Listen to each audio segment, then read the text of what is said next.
Okay. Jeff, welcome to the podcast. It's a pleasure to have you on. Thanks for having me. Yeah, no problem. So, for anyone who's listening who doesn't know who you are you happy to just do a brief introduction to your business and what you do for your clients? Sure. Well, I'm Jeff Will. I work real estate agent in Saskatoon, Saskatchewan, Canada.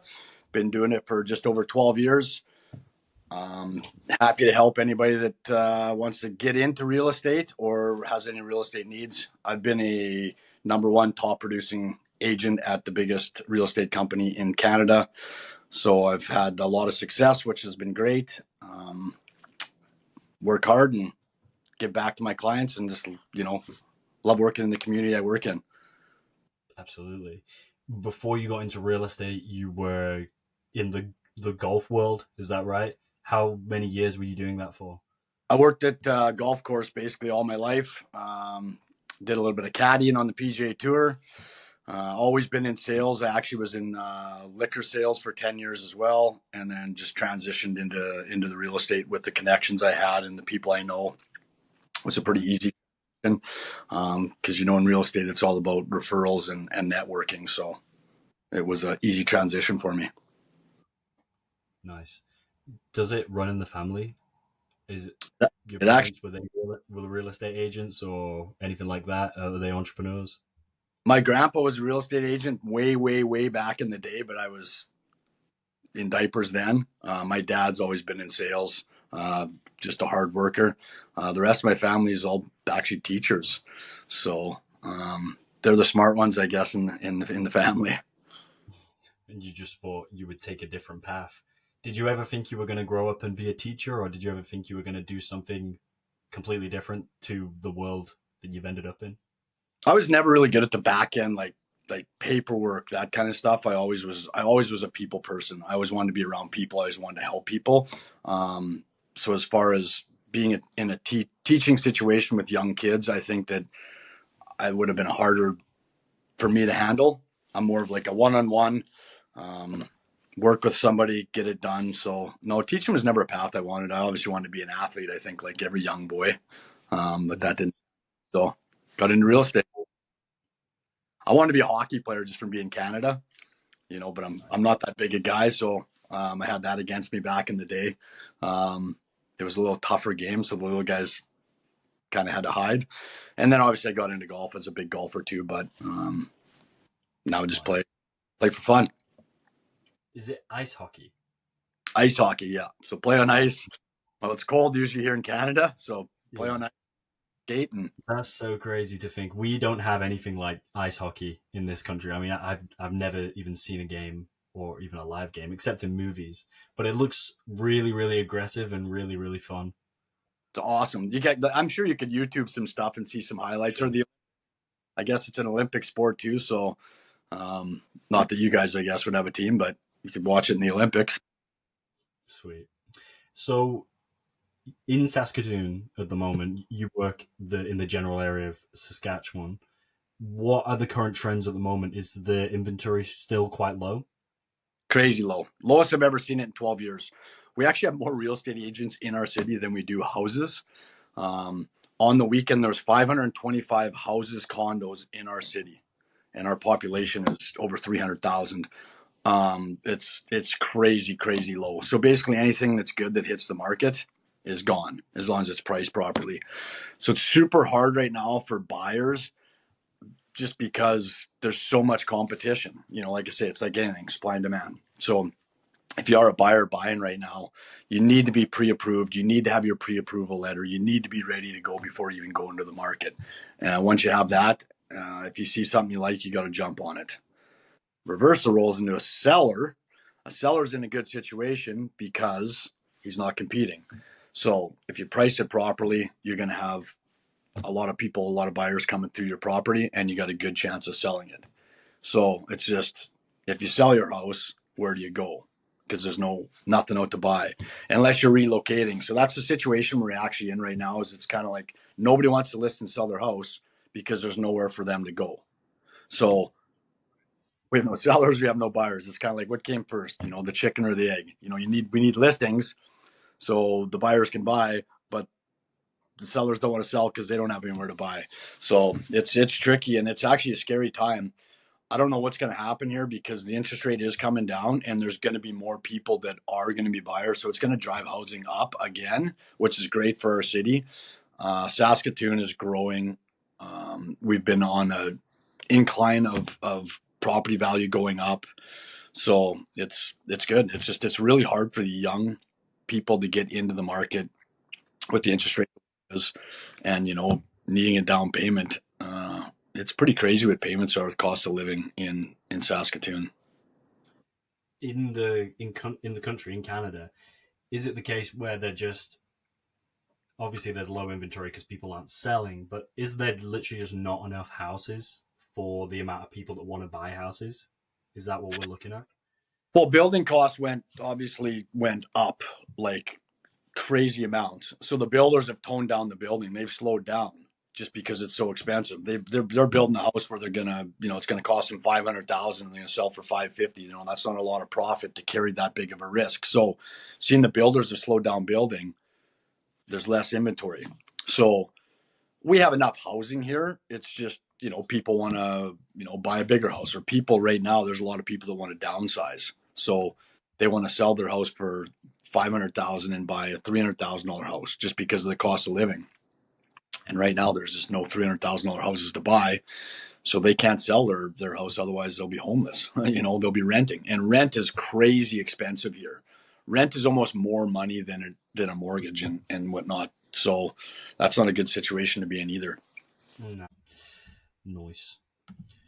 So when you're working with buyers and they find a house that they really want to buy, is it the case where you make the highest offer that you encourage the client to make the highest offer that they can afford so they have the best chance of getting it? There's Or a few different tricks. You need to be pre-approved, first of all. When you're a buyer, go be pre-approved. Second of all, what I always do for my clients when they're buying a house is I'll go look at the house, I'll do a property assessment, and I'll tell them what the property's worth.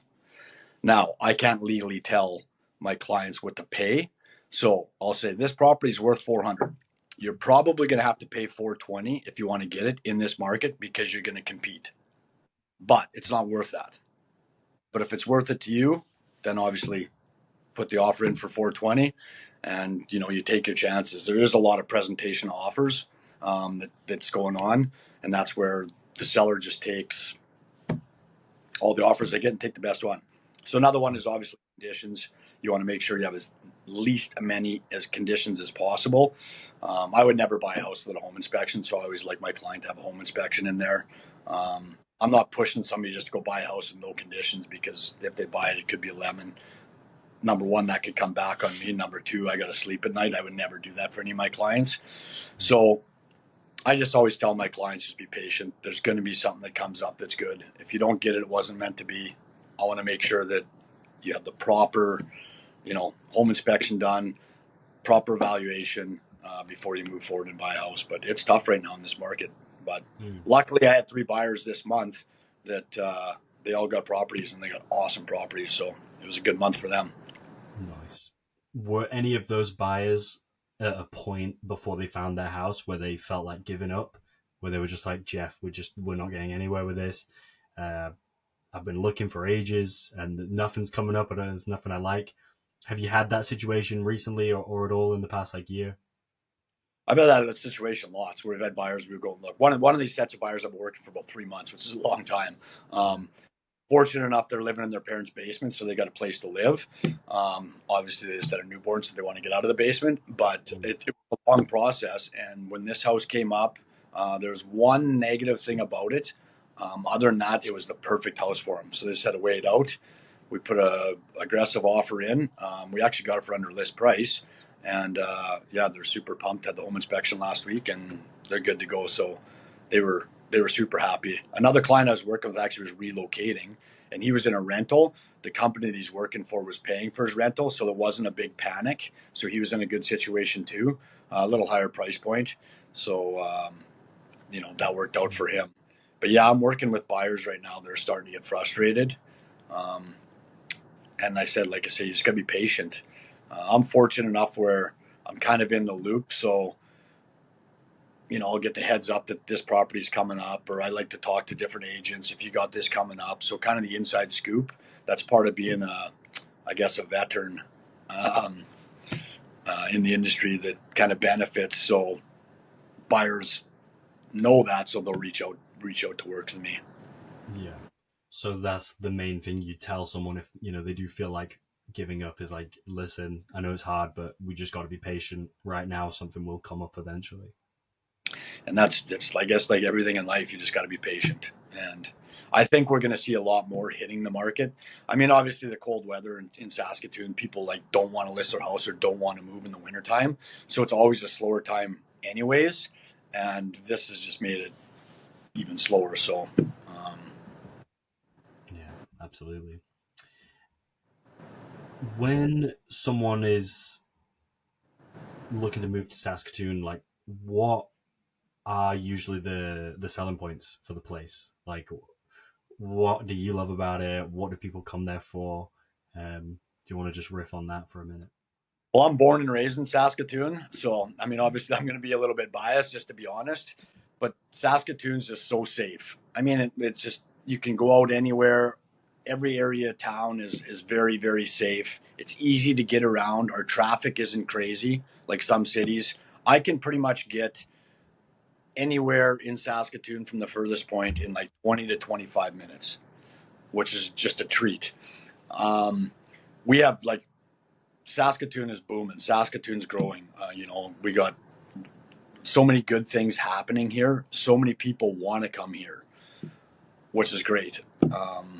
So, I mean, like I say, what's good about Saskatoon? Well, it's super safe. It's easy to get around. We got great schools. We got a great education system. Our healthcare system's great. We have lots of hospitals.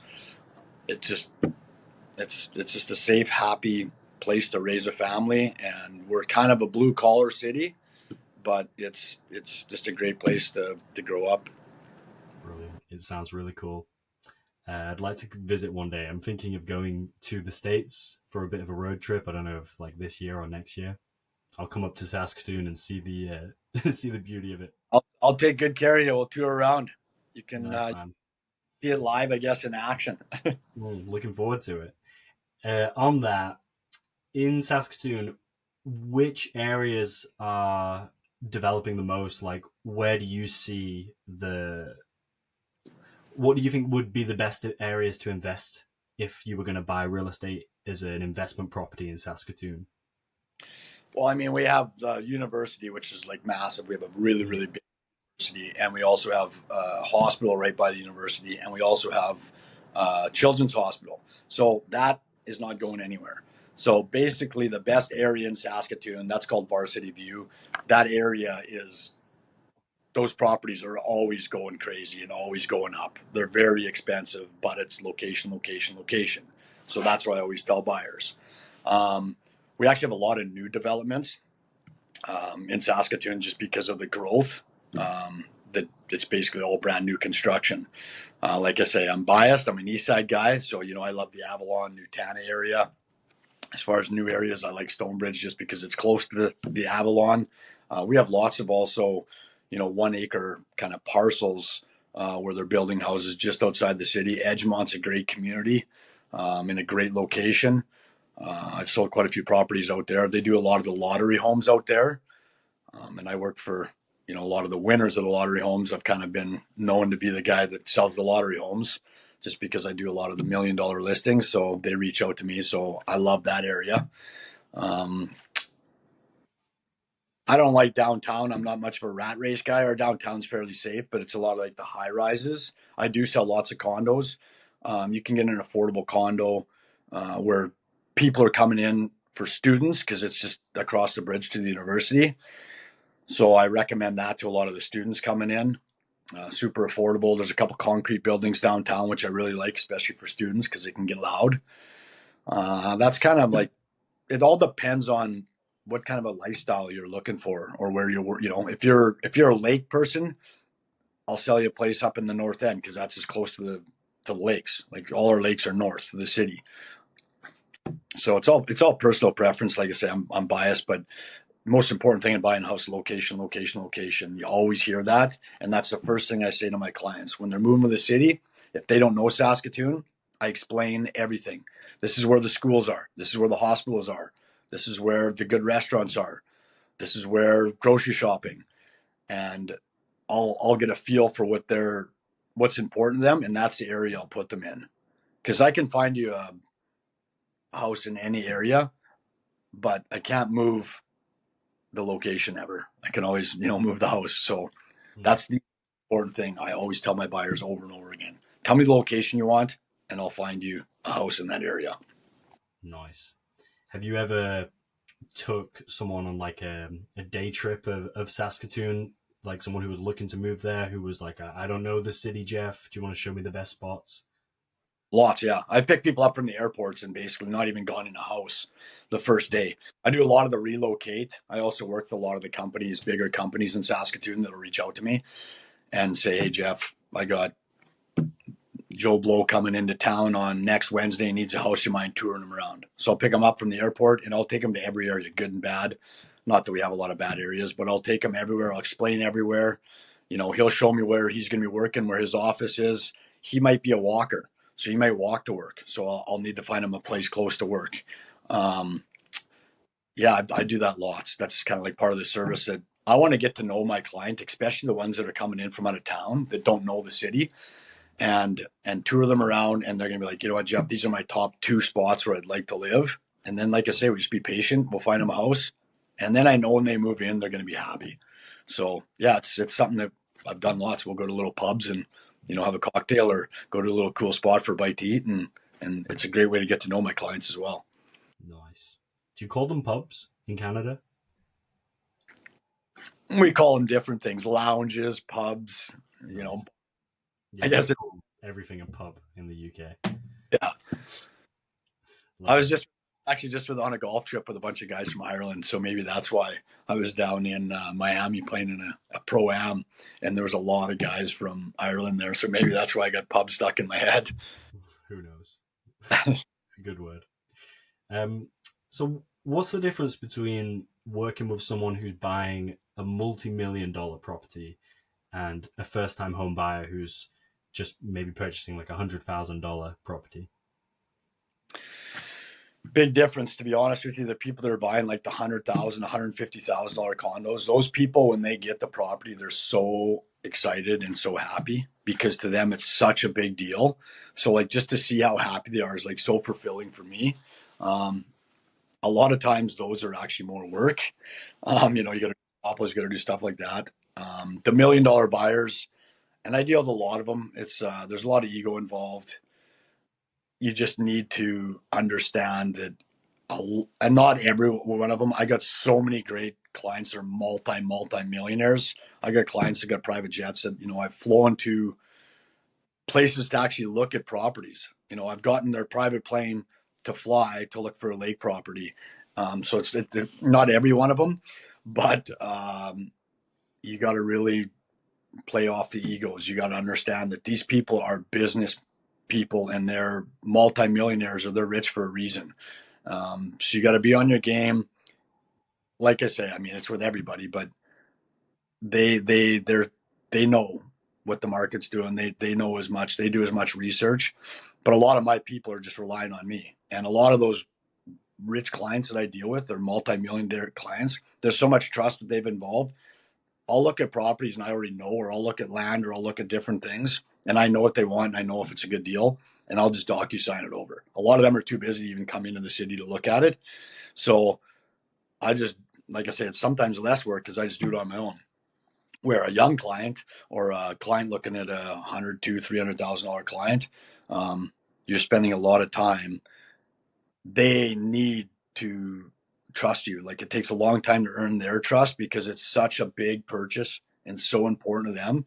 It's you got to show them multiple things. You got to prove to them what it's worth.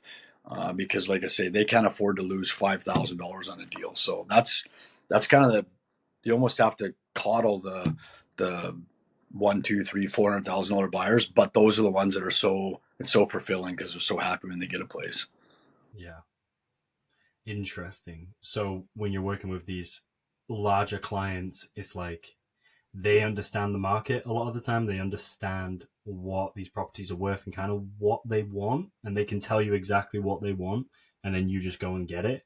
And then Yeah. first time home buyers, it's more taking them through, holding their hand through the process, and just making sure they find the perfect home for them. Yeah, and like I say, these guys, I'm 46 years old, so most of the multimillionaire, big clients I'm working with are older than me. So it's kind of like weird where they're hiring me to like go buy a 1, 2, 3, 4, 5, $6 million property. A lot of the people buying the 1, 2, 3, 400,000 are younger than me, so they're looking up to me as like an elderly and respect to help them out, as opposed to the $1 million clients are going, okay, this guy's 20 years younger than me, and I'm trusting him with a $6 million purchase. But that's the 12 years experience that I have. That's my track record. That's where they read in the paper that Jeff Will, top producer. They see my stats, they see me, they see the success I have. That's where I get the trust from them. Absolutely. Cool, man. Well, I think we covered enough for today. It's been a pleasure having you on the podcast. If anybody wants to follow Jeff on Instagram, it's Jeff Will Realtor. The link will be in the description below. All right. Thank you for your time, Jeff. Thanks for having me. If you need real estate stuff, reach out.